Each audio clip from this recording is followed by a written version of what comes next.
Alright, welcome everybody. If you're not aware, it's Jacob's birthday lunch today, and as a surprise, we put together our version of First We Feast, Chili Hot Wings Challenge, for Jacob's 27th birthday. How do you go with hot food, mate? Yeah, pretty good. I lived in Thailand for a year in Isan, and they're supposed to have the hottest food over there, so I got used to it then. I've deconditioned since moving back to Australia. Nice. But yeah, so I'm excited to see how it goes. I watch the show all the time and I'm keen to give it a crack. Cool. Alright, so today I'm going to play your host. His name's normally Sean Evans who does it, so I'm Stephen I'm your host today. Our special guest today is Jacob the Flamingo and he's already told us his tolerance for spicy food's not too bad, so let's get started, eh? Just a quick reminder, don't touch your eyes. I've already touched my eyes cooking these wings and it stays on it for a long time, so just went to the toilet now, my penis is broken. So, don't touch anything. Alright, first one. First one's the classic. Classic hot sauce, so they get hotter and hotter. Little bucket there.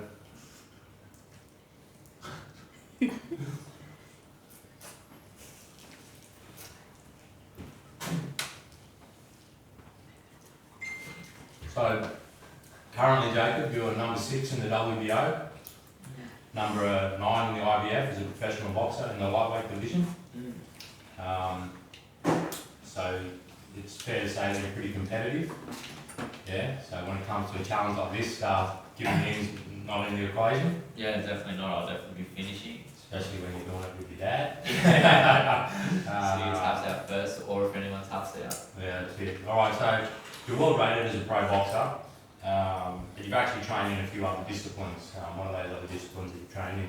I trained in Brazilian Jiu-Jitsu when I was 10 to about 19, and did Muay Thai for a year when I was 20 to 21. Yep. Yeah. Alright. And where did you train those? Oh yeah, so we started back, there was a gym, Max Boxing Gym, which he owned in Grant. He was on corner near Harbour Town, Orange Road, and what was the other road? So you did jiu-jitsu there? I did jiu-jitsu there when I was 10 years old, so trained there with Jason Roby with Action Jiu-Jitsu. I think Australia's first ever Hickson Gracie from Gracie Belt belt. So I trained there, which was awesome. That was like probably my first love of like fight sports. And then yeah, being around the gym, watching you grow up boxing, and I always wanted to box from there. And so I started boxing at 15, had 28 amateurs, started playing up a little bit. And then he helped me get to Thailand, sort of get my life back on track, had 9 professional Muay Thai fights, come back and started boxing full time. Yeah, nice. And here we are now. Alright, nice. Try the second one, eh? That's Second one, Bliss and Vinegar, Yellow Bird. We don't know, they've got a rating that as they go up, I don't know what they are. I just know they're getting higher. And start from the wrong one.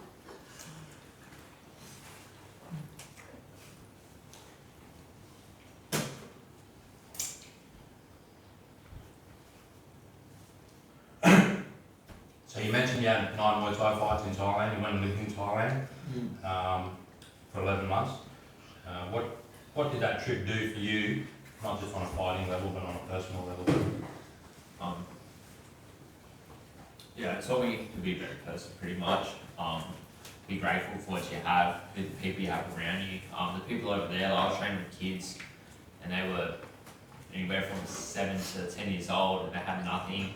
Their parents sent them there, they lived in the camp, and the camp gave them money to the kids that they put in a bank account for them and gave their families money that they fought for. But they were just so happy in life every day. Like they'd get up, they'd run 6K, train after it, go to school all day, come back, run 10K, and train after it. Like that was 6 days a week. And while going to school, and they were the happiest people I ever knew. So it just made you really appreciate life and what you had. That's cool. That's cool. Yeah, so I was training Mac Moon Muay Thai over there too. Shouts to Thunder Moon, one of the greats, one of the golden era of Muay Thai. He's known as vampire knees because he just killed everyone with his knees. So I was very fortunate to be training with him over there. Yeah. Did you learn some knee techniques over there then? Yeah, all I did was punch at the start, but then yeah, once I learned how to knee, I started dropping people with knees, and that was a big bonus to my game. Cool. Everyone's down round 3. What's this one? one called Hoss sauce. Yeah. The spice is very pretty chill so far. Looks pretty crazy. We do a bit of spice regularly.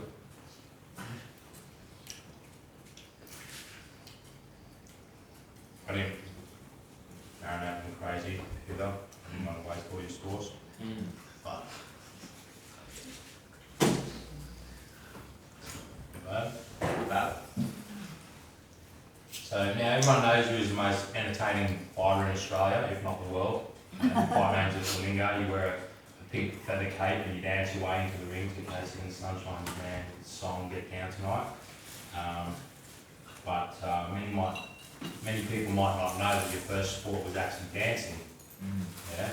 So how old were you? How long did you do it for? And how much of that do you think has shaped the entertainer that you are today? Yeah, so my cousin Jessica is in the crowd back here. She used to do dancing at Robert Sturridge Studios. So me and my sister used to watch it and like, oh, we're gonna start dancing too. So yeah, you and my mum put us into dance lessons there, and I did it for about 2-3 years. I was probably about 5 at the time, 5, 6 when I started. Did that for about 2-3 years. Yeah, 3 years. Picked up a career in pumpkin patch modelling while I was there too. But yeah, it was I was a very out there kid and had no shame, I guess. Just went out there and I just liked to perform. I went into school and I did a lot of musicals and stuff too, so that's definitely my persona and like putting on a show and making it exciting for people.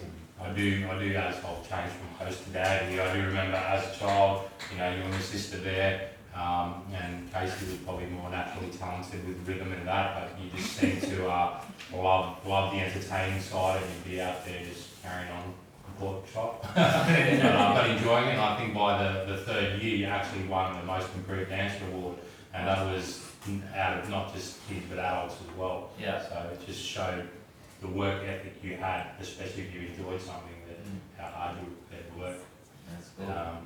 I actually didn't know I won that award. Yeah, next one, eh? Los Calientes. I don't know how to pronounce it. I think this is a good one. Good taste.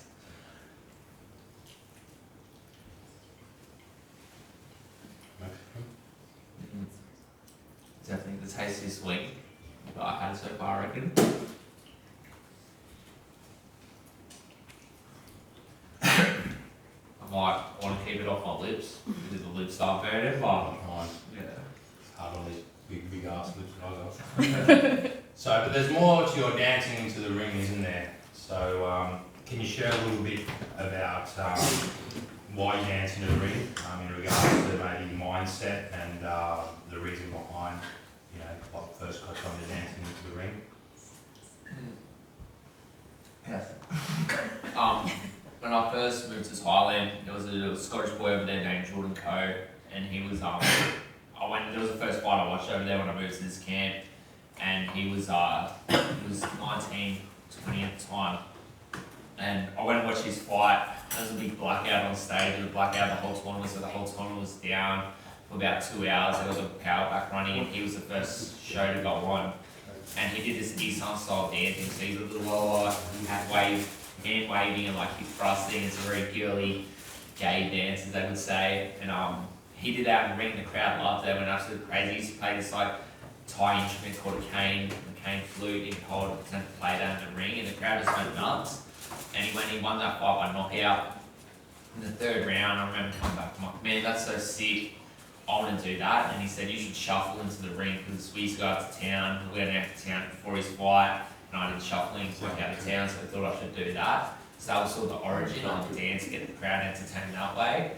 And then I moved back to Australia after living there for a year, and Jordan tragically passed away, got away from a fight. Yeah, it was tragic. He was taken too soon. He was living the dream. So now it's a little honour of him and for my own memory's sake. Yeah. And do you feel like it helps you a little bit with your preparation and you know, settling yourself down going into the ring as well? Yeah, I'm definitely a better fighter when I'm cool, calm and collected. I like keep my head switched on, so it just keeps those nerves under wraps, and that's just the person I am. I like to entertain, put a show on, and that sort of keeps my mind in a better place, I guess. So definitely So helps. you fight, you certainly entertain, not with just your dance, but your style of fighting. Cool. Let's have a crack at this next one. What do we got? Hotheads. Hotheads. My mouth is tingling a little bit now.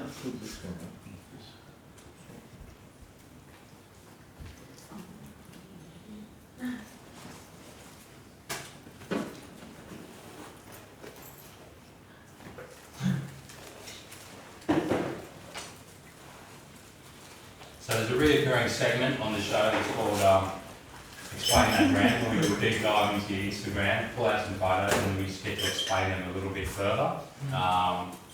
We're being told that back in the day, if we had a look at your Snapchat, that would have been more interesting. Is that true? Yeah, definitely. I was a bit of a wild animal back in the day, from 18 to about. Alright, so Instagram's fairly new, to be honest, but I did a deep dive in other places. Found some other photos. It's alright, I didn't go that deep. I know you were young, you needed the money,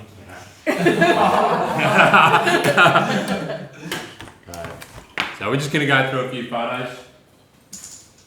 This one here, Yes. show that for the camera. Yes. Explain what's going on here. Alright, I'm a big anime nerd. I love my anime. My favourite show is called One Piece. It is my favourite anime.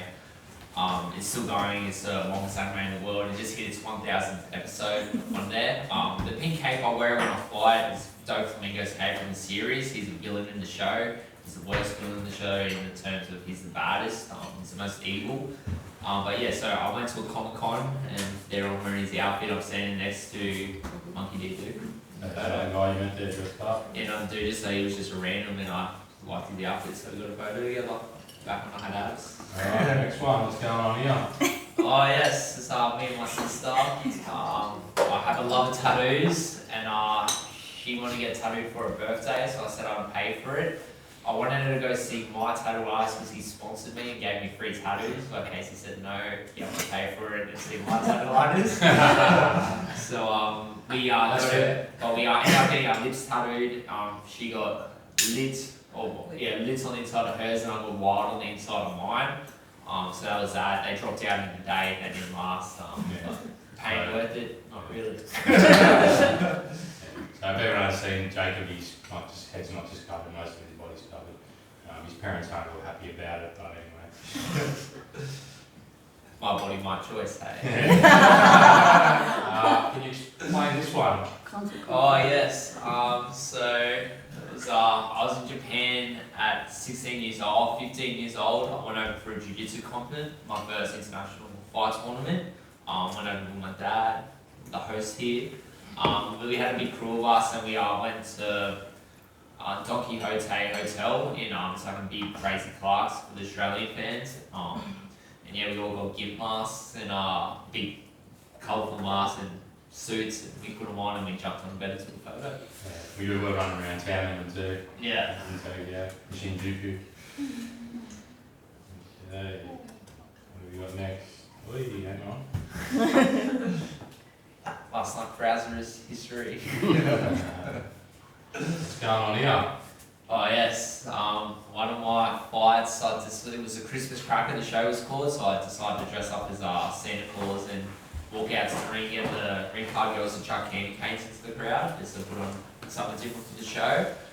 The ring card girls weren't really part of it though, they were a bit embarrassed, so they didn't follow me around, chuck the candy canes out, so my dismay, but I thought I should put on the show. Yeah, I think people appreciate it. Yeah. Alright, what's going on here? Oh yeah, so that was a Songkran festival in Thailand. So my boy next to me, that's Jordan, he's my mate who passed away. The person next to him is King Curtis Stady, my other friend who's a great Muay Thai fighter, and my coach's son Fuji on the end. We went to a water festival in Thailand, so it's called Songkran, it's a 3-day water festival and you pretty much just have a water fight for 3 days. It's with everyone in the town. So we went to my boss's home village and there was no running water there, so we had to go with a big ute with big containers and fill them up with water to have showers and use for the toilet and that. Yeah, so it was a very humbling experience just seeing how those people lived and how good we had it and how people take for granted what we have. They don't realise how bad other people got it. I didn't use toilet paper for a year when I lived in Thailand because the sewerage system out in East Island wasn't good enough. You had to use a bucket and a bowl of water in your hand to clean yourself up after you had to went to the toilet every time. So it was that exciting You would have been cleaner. Yeah, definitely cleaner. I miss it.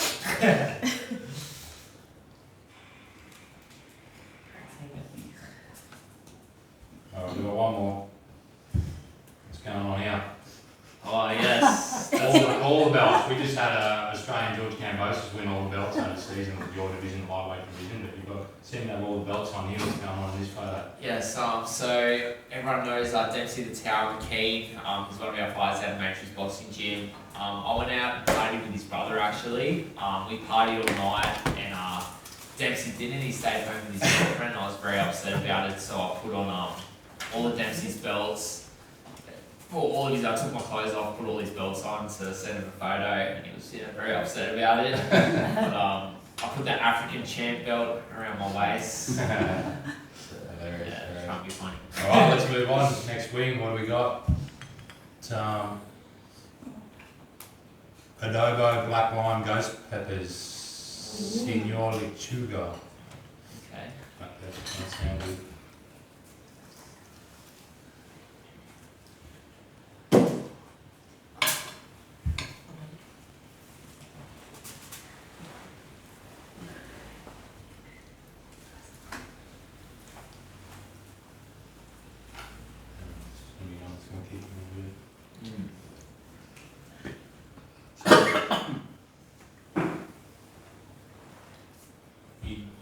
You turned to pro boxing after doing those other disciplines. Is there any plans to go back to any of those other disciplines after boxing? Are you going to cross over with anything in between your boxing? You know? Yeah. I have so I have a wide variety of different disciplines under my belt. The goal is to win a world title in boxing, defend it, maybe fight for another one, and then call out the top UFC guy in the division at my weight. Yeah, a lot of UFC. Everyone wants to come over and be a boxer now. You have all the celebrities, footy players here in Australia. Because anyone thinks they can jump in the ring and be a boxer now. It is a bit disrespectful to the sport. It's like you can't go and play in a rugby league, fly at a professional grade to some random guy just because he's like a famous person. So no one can really do it in UFC either because like there's serious consequences in there too. So I'm going to call out the top guy in my division and try and line that fight up after I win a world title.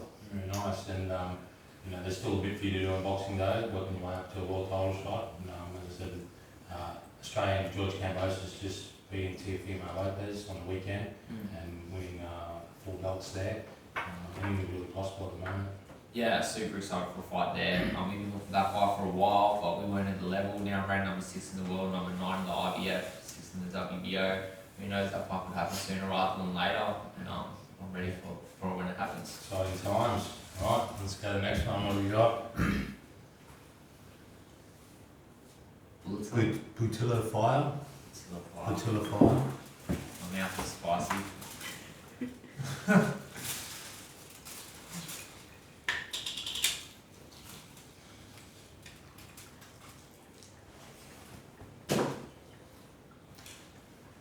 Most people probably don't know this, but you were in a music excellence program in high school. Did you play an instrument? Did you sing? What did you do? What was your choice? Are you still involved in music in any way?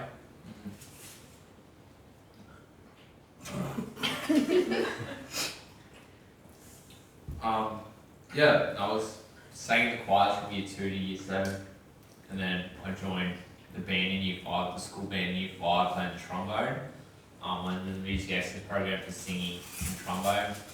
And then in high school, I learned how to play other brass instruments from trumpet, euphonium, and tuba. I started playing guitar and singing too. Be more of a performer, I guess, at school. And yeah, that was pretty much the end of my music career. At the end of year 12, I still play a little bit of guitar and sing, and jam with my friends, for a bit of fun. But yeah, I do miss music a lot, but because of other things, because of work and training, it is hard to fit them all in. Yeah, fair enough. Alright, next one, The Bomb Beyond Insanity. Now, if anyone watches the show, they know that this one's like the one that gets everyone for some reason. Doesn't taste good, it's just nasty. Cucumber. So yeah, let's have a crack at it and then I'll maybe ask you a question. Yeah, it's yeah, my mouth is definitely like warm now, all over.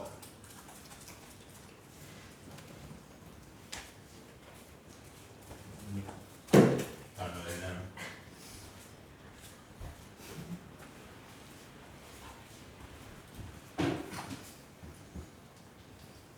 So, Okay. if you weren't boxing, what do you think you'd be doing with your life? Chew cucumber. You know, if I wasn't fighting, damn, it's hot. Yeah, if I wasn't fighting, I think I'd definitely be a musician or like performing, or I always wanted to write scores for movies, like music for movies and that. So, yeah, I think I'd be doing something musically. Yeah. Maybe playing. Well, I just went to Hamilton Islands on holidays for my mate's wedding, and yeah, there was like musicians there, and they were terrible singing and playing near the pool bar. So maybe I'd be doing that, just chilling, living that island life. Oh boy. So we have some stuff I might get into. Hey, yeah. So let's go this next one, eh? Okay? Are you doing more time? Want to have a walk around? Yeah. Nah, it's alright. Alright. What do we got now? Hellfire. Hot sauce, cranked, extreme black garlic. Oh, stuff and water. A lot of athletes. Alright, Just have a little bite.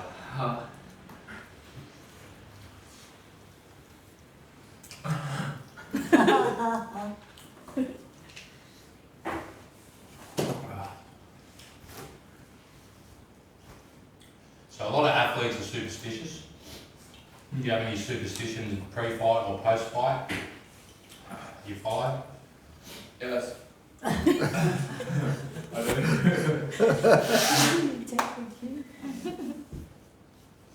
What's this? Oh, that's what I know. I do have some. So, Jordan, my homie, before my first fight in Thailand, he gave me an amulet that I put around. He put around my neck. Said he wears before he fights and bring in like a protection. I've worn that every fight since my Muay Thai fight. I'm currently undefeated with it. I've never lost. I'm wearing that amulet. So every day I'm weighing, I make sure I wear it, and I wear it all the way until fight night, and I put it over my coach's corner, on my coach's head as I fight. Oh, it's hot. But yeah, so that's one I always wear. I always have a pair of triangle red undies that I've always worn. I still wear them now. They still work. I'll just keep wearing them until they break, I guess. And I have Jordan's dad gave me a Scottish kilt towel because he was from Scotland. So I'll take that into the corner with me too. So they're three things that I'm very superstitious about. So you just told any future opponent that if they steal something like that, they're going to mess you up. Oh yeah, they could try, but it's going to be a bad day for them if anyone take one of those things off me. You used to change, you used to adapt things. Sometimes things don't go well, and that's the thing with superstitions. If Yeah. it's not in place, then it's not going to put you off your game doing what you have to do. Yeah, definitely not. I think one of my biggest pros in fighting is that I can adapt to the situation, do what I have to do to win. So yeah, we'll be alright. Alright, so the last dab is tradition on this show that on the last one we do a little extra dab. You don't have to if you don't want to.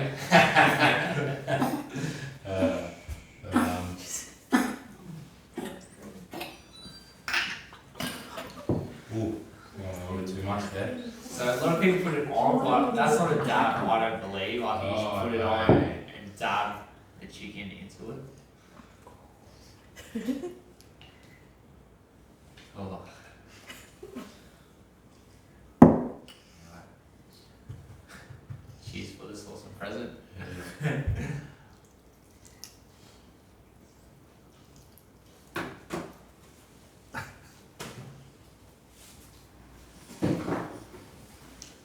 So just one more question. It's a little challenging, fact. Oh no.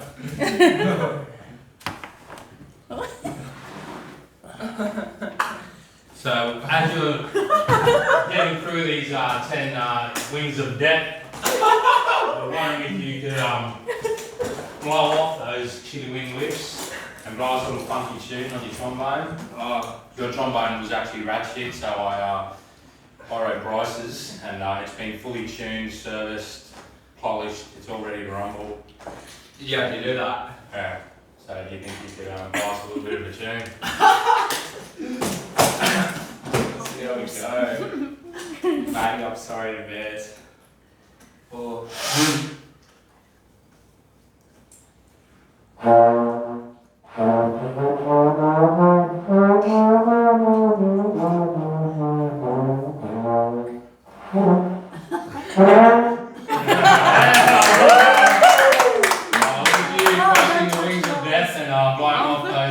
After effects of the 10 wings, quite long a funky tune on your trombone.